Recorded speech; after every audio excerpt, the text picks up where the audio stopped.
নজর রাখবো পরবর্তী সংবাদে। একদিকে তীব্র তাপপ্রবাহ রাজ্যে এবং পাশাপাশি দেখা দিয়েছে তীব্র খরা আর ব্যাপক ক্ষতিগ্রস্ত মহকুমার বিভিন্ন কৃষি অঞ্চলেতে মাথায় হাত এক প্রকার কৃষকদের। বৃষ্টির দেখা নেই বর্তমানে মৌসুমে তীব্র দাবদাহ এবং প্রচন্ড খরার দরুন কৃষকরা যেমন আউশ ধান রোপণ করতে পারছে না, অন্যদিকে কৃষকদের সবজি ক্ষেতগুলির জলের অভাবে নষ্ট হয়ে যাচ্ছে। কোনো কোনো কৃষক বর্ষাকালীন ফুলকপি চাষ করে বিপাকে পড়ছে।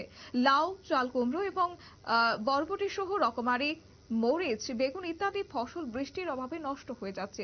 সরকারি জলের উৎসগুলি স্বাভাবিকভাবে নিচে নেমে যাচ্ছে। এতে করে কৃষকদের এক প্রকার মাথায় হাত দিতে হচ্ছে। এই মরশুমে বৃষ্টির অতি প্রয়োজন।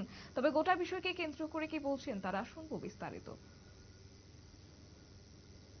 ওখানে যে হারে খরা দিতে আছে, পুষ্কুন্ডি শুকাইয়া, মাঠ শুকাইয়া, আউশ ধান করা দিতেছে না।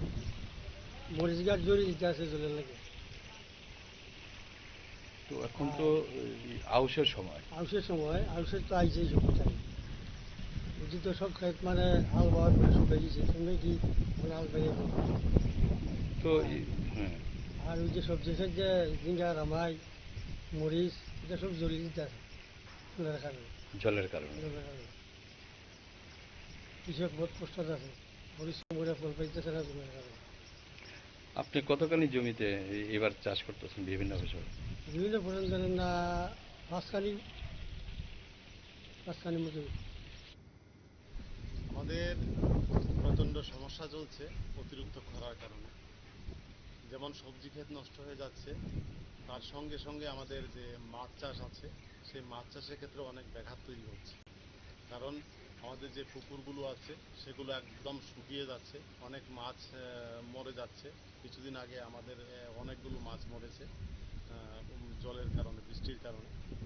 প্রতি বছর বৃষ্টি হতো, কিন্তু এবার এই খরা হওয়ার কারণে দেরিতে বৃষ্টি হচ্ছে, মৌসুমেও আসছে না। যার কারণে শুধু আমি নয়, এই এলাকার সব কৃষকরাই এরকমভাবে বিভিন্ন সমস্যার সম্মুখীন হচ্ছেন। ধান চাষ করতে পারছেন না। এখন আউশ ধানের মৌসুম চলছে, কিন্তু ধান হালি।